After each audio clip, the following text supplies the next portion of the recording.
The Fort Knox variation is a sideline of d takes e4, because after knight takes e4, instead of the more usual moves knight to d7 or knight to f6 as discussed in the clip with 4 knight d7, black can actually play the move bishop d7, a peculiar looking move, but the point is that after knight f3, black puts the bishop on c6, so he spends 2 tempi to put the bishop on c6.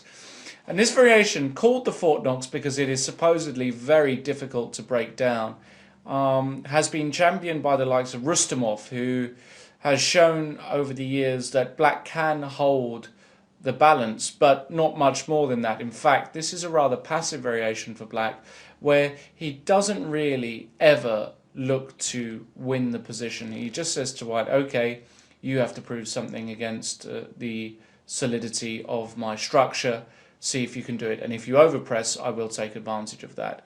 So black here aims to, at some point, exchange this bishop for this knight and play c6, resurrecting, or rather not resurrecting, but erecting a very strong pawn structure, very strong double pawn island structure that we would see a lot in Caro-Kann or other French type positions, but the benefit being that black has got rid of his traditionally bad bishop, which we would often see on c8.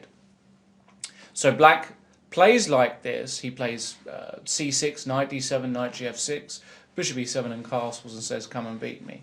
The variation, for me personally, has been one I've always been pleased to play against over the years. I've had some shockers, I have to admit. I remember, I think I lost a game in about 12 moves with white once, blundering a piece.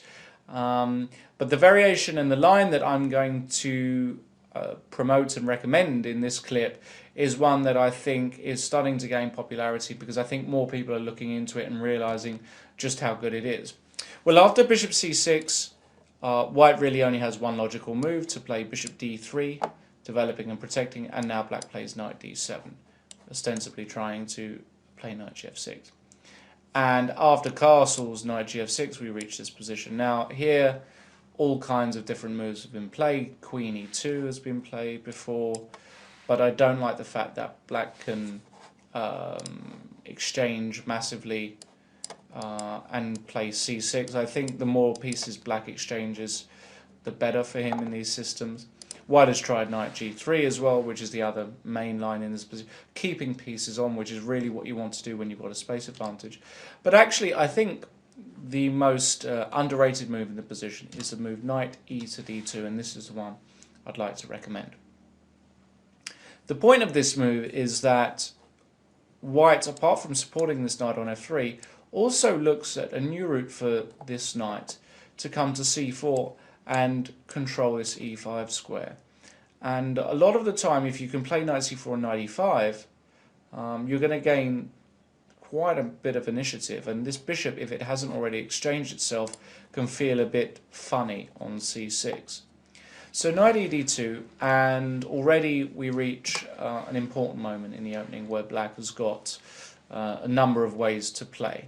So let's go through them and discuss them. The move knight d5 is quite simply not a good one. The idea is that he wants to go knight f4 maybe, and say, well, actually, your knight on d2 is blocking your coordination. But after c4, no fear, white is already somewhat better. And the point is that after knight f4, now we can play the move bishop to e4. And after takes, we now hit this knight, and after knight g6, d5 looks like it could be very, very strong, opening up the position while we've got a lead in development.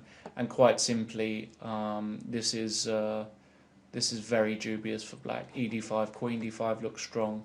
Rook e1 is in the air, just isn't very good. So knight d5 on move 8, c4 is strong, and knight b4, well, we're just going to put the bishop back on b1 here and hit the knight. And again, we're gaining space with tempo, and the knight, if it has to come to a6, it's all very odd, and it doesn't make much sense. So knight d5 is not a move we have to be worried about. Let's go through the others. The other move that looks kind of peculiar in this position is the move bishop d6. We see bishop d6 a lot in lines with knight e to g5, either on move 7, 6, around there. But in this position, when the knight is already coming to c4, feels a bit odd to put the bishop on d6. So here, of course, we are going to go knight c4, threatening either knight a5 or knight takes d6. These are both very valid ideas. And after, let's say, bishop d5, well, we can quite happily take this off on d6 and play c4. So we've gained the bishop pair, gained space in the centre, and quite simply I didn't do much more analysis here because I believe white is better. He can follow up with b3, this pawn on d6 is a weakness, and this transformation in structure actually hasn't helped black all that much in my opinion. I think he'd rather keep the c pawn on the c file than this, because now b3, bishop a3s are always in the air, bishop f4 is always in the air, and it's just a pleasant plus for white, space advantage 2 bishops, and there's a reason why this hasn't been played much with black. So bishop d6, don't rate it at all, which means that there are really only two serious moves in this position for me. One is the move bishop to e7, and one is also the move bishop takes f3. Bishop takes f3 is a very standard move in the Fort Knox. Black voluntarily gives up the bishop for this knight because after the capture on f3 he'll play c6. But in this position, rather than taking with the knight, I really like taking with the queen, immediately threatening this b7 pawn, where most players are going to play c6 to stop that. c5 has been looked at, but I don't think it's any good, because I think here, rather than queen takes b7 straight away, which may very well be good, anyway, the idea is the same. You can play the move knight e4 straight away. Knight e4 is a very strong move. And here, after, let's say, he takes on e4, takes, and takes, well, I don't see how this has helped black at all. White has already regained material, and he's always got to be worried about bishop c6, rook d1, and sort of piling up down these lines. I don't rate c5 at all. It feels anti-intuitive and feels just a bit wrong. So after knight e4, well, you can take on d4, but again, after just takes on f6, and whichever way he takes, it's pretty gruesome. Knight takes f6 just loses to bishop b5, knight d7, queen b7. That's just a game ender. Queen takes f6, queen b7, rook b8, and queen takes a7 is no good for black. And if you play g takes f6, just queen b7 again is slightly better for white. So I would find it very difficult to believe that Fort Knox players in this position, who are so used to playing bishop takes f3 and c6, would then go for c5. They're more than likely going to be playing c6 here, which is the best move. But now, it's interesting. Theory, once more, is not so clear about this particular position, in my opinion. But I think any move white plays can secure him advantage. There are various ways to play this position. One way is just to play the move c3, where two bishops, solid centre, standard kind of Fort Knox position, except that now black would love to play bishop d6, but he's getting hit with a very quick knight c4. So that's certainly pleasant for white. Also, now that the queen is on f3, it can always slide over to g3 and h3, eyeing up both g7 and h7. And this is very important, as we'll see in one of the lines. And with the two bishops, of course, facing this way, there are always very good attacking chances. So c3 is an idea. The move knight c4 also comes to mind.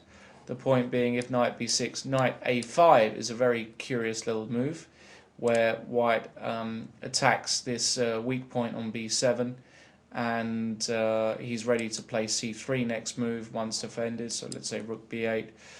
Even the move bishop f4 here might be very strong, because if bishop d6, knight takes b7, looks like it's very, very difficult to deal with. Rook takes b7, queen takes c6 actually wins. So knight c4, knight b6, knight a5, maybe you have to take on d4, but after knight takes b7, well, this is as long as this knight can come out and be safe, this is a dream position for white, because black's got a permanent weakness, and white is always threatening along this diagonal. So I don't know, knight d5, knight a5, queen b6, and now either bishop d2 or even knight c4 feels like this is a serious advantage for white. So knight c4 also very, very interesting. Probably black has to go bishop e7, and here white can just follow up with either c3 or queen g3, but c3 with ideas of queen g3 through queen a3. Very nice. Alternatively, the move a4 makes a lot of sense too in this position, just to gain some space on the queen side, perhaps threaten a5 in some positions. That's very, very reasonable too. Or you can play the move queen g3, which was seen in the game Gormali versus Hanley, two very good friends of mine, two compatriots, played in 2013. Queen g3 is a decent move because it stops bishop d6, it stops bishop e7 because the g7 pawn hangs, so you actually have to do something. g6 doesn't really feel right, feels like there are just too many holes, and after c3, oh, I beg your pardon, c3, if you go bishop g7, well, you really have to worry about knight c4 and this knight landing on d6. So Hanley actually played queen b8, and the exchange of queens would certainly help black somewhat. But here, Gormali played the very cute move queen to h3, just keeping the queens on. And now that the queen has been distracted over to b8, a lot other tactics in the centre work. But actually, what happened after bishop d6, white played g3, and here again it looks very not dangerous, but certainly looks slightly worrying to castle into this attack against the h7 pawn, although it might be fine. Maybe rook e1 and knight c4 here.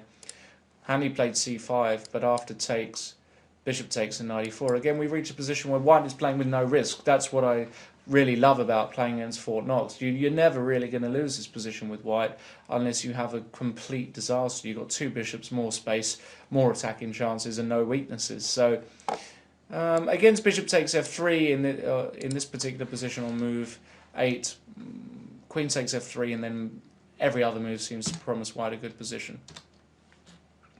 Which means that we move on to the main line, which is with bishop e7, this calm developing move. And here, again, we reach an interesting moment where I have previously played knight c4. You can play the move queen e2, though, which is a move played very recently by Fedorov, one of my favourite players with white. The Grandmaster always seems to produce some spectacular wins. I like his repertoire, I like his style. So anytime I see a game of his in variations I play, I do take notice. And after queen e2, castles, his idea is he wants to play c4. And now after takes, white has managed to gain some space in the centre. Perhaps black can play with c6 again, but in this particular position, now that the bishop is on e7 and not on d6, it does feel a lot more passive. So maybe the move bishop f4 would come into consideration, and yeah, it just feels like a more passive version of standard Fort Knox positions. Actually, in the game, black played c5, but after d takes c5, bishop takes c5, and bishop d2, I like this move very much, threatening to play b4 and maybe c5. So black stopped that with a5, just rook d1, queen b6 and b3. And after rook f8, bishop c3, white had a very pleasant position. His bishops were pointing in the right direction. The knight is always looking to jump. The rook can always join the action. There's a lot of potential, spring potential, that that exists in the position. And Fedorov, in fact, went on to win that game against Mateuta. So queen e2, very valid move and worthy of consideration. However, knight c4 is the main line. And here again we reach an important crossroads where black has tried 4 different moves. Let's go through them. The move bishop takes f3 is similar to variations we saw in the bishop takes f3 line slightly earlier. And after queen takes f3, c6, we could actually reach this position. And here, just c3, castles, bishop f4, knight d5, and here just bishop to g3. Controlling this d6 square looks like a looks like a good, solid way to maintain the upper hand for white. Alternatively, after takes c6, c3 castles, bishop f4. If black plays knight b6, I think we can go knight to e5 now. So we can jump into e5 thanks to having this outpost free. And if knight b d5, bishop d2 feels good for white because queen b6 can be met by queen g3. And taking on b2, nice little tactic here, loses to knight c4. And after queen b5, rook fb1, queen a6, knight e5, black loses because queen a4, rook takes b7 is just disaster. Black has gained nothing through this little queen sortie except ruining his own structure and activating white's pieces. So this is all very strong for white, which is why bishop takes f3 again I'm not such a fan of in this position. I think black has got two other bishop moves that are a lot more valid. The move bishop b5 is a very curious move that you can see in this line, where black once more aims to exchange bishop for knight and play c6 at the right moment. I think here white has got a few moves. The move c3 is absolutely fine, and after castles, a4 is a useful way to take advantage of the fact that the bishop is on b5. And now after takes, the problem is if black plays c6 here, I think white can play the move a5, and it's cramping. This knight is now dominated by, I'll put these in a different colour for you, these two pawns here on d4 and a5. And white gains a lot of space, and if a6 you can play bishop f4, you can play even queen b3. Not sure which is best straight away. This pawn is a weakness, and yeah, it doesn't feel like it's so good for black, this position, which is why after bishop takes c4, a5 has been seen, but now after either rook e1, the move queen e2 is very valid in this position as well, just a standard move. But let's say rook e1, knight d5, queen b3, knight b6, bishop d3, c6, queen to c2 hitting the pawn, h6, and queen e2. These are all vague ideas here. White is better because he's activating the queen, and he's got a structure on the queen side where it's difficult for black to break with c5 now that the pawn's on a5, because it would leave b5 too weak. The knights are kind of stepping on each other's toes, and it feels alright for white. So room to play, room to maneuver in that particular line. Lots of ideas are possible. Black can play bishop d5 as well, but after this I like the move knight to e3. This is a cute little idea, and one that is also a benefit of playing knight c4. The knight on e3 does a great job of of course, in this position, hitting the bishop. So there is really no other move that makes sense apart from bishop takes f3. You can go back to c6, but here white can just continue, and I think you know, the move queen e2, for example, followed by rook d1 and c4, where black's bishop d5, bishop c6 maneuver makes no sense because he can't liberate his position. He's going to have to take on f3 anyway, so why not do it straight away? Takes c6, and now I like b3. Just a nice little way to develop the bishop. Now that the knight is on e3, we don't want to move it again, but after castles, bishop b2, queen c7 and c4, followed by queen h3 and maybe even d5s are in the air. This knight does a great job of keeping an eye on d5, keeping an eye on f5, potentially coming to g4 to distract the defender, helps c4. It's just a very well placed knight. So I really like knight e3 against bishop d5 in this position, meaning that here realistically the only other move to consider is the move castles.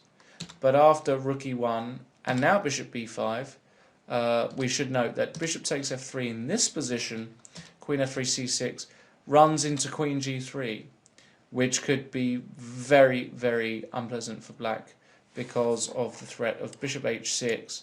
And if the move king h8 is played, well, white can play a whole host of things, but again, moves like bishop f4, seem to be convincing for white because these pieces all work very, very well together. And if knight h5, of course, we've got queen h3.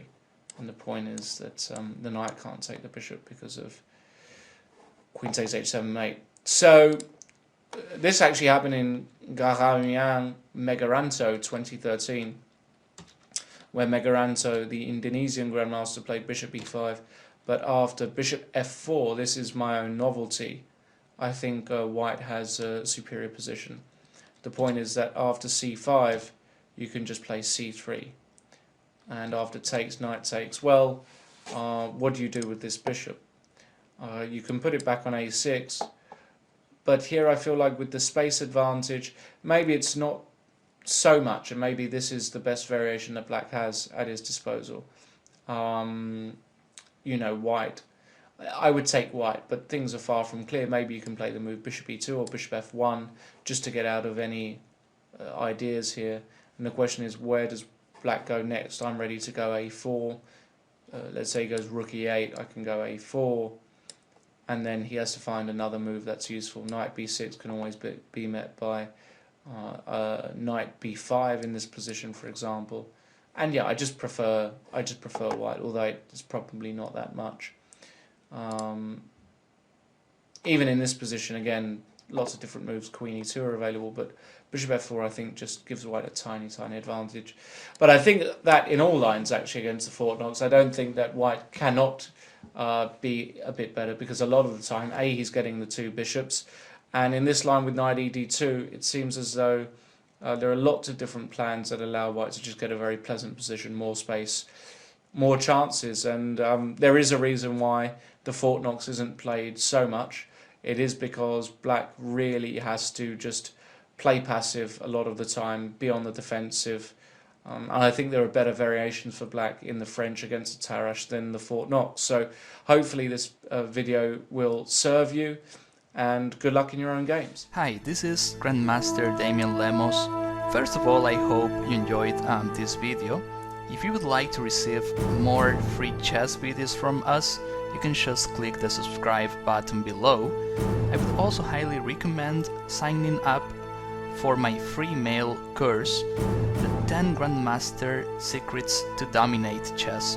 During this exclusive course from onlinechesslessons.net, I'll share with you my own Grandmaster shortcuts to effective attacking, defending, and growth hacks to improving your chess without complicated books or memorization. So sign up by clicking the sidebar on the right, and I know you won't be disappointed. Once more, this is Damian for onlinechesslessons.net, and I'll see you in my videos. Thank you.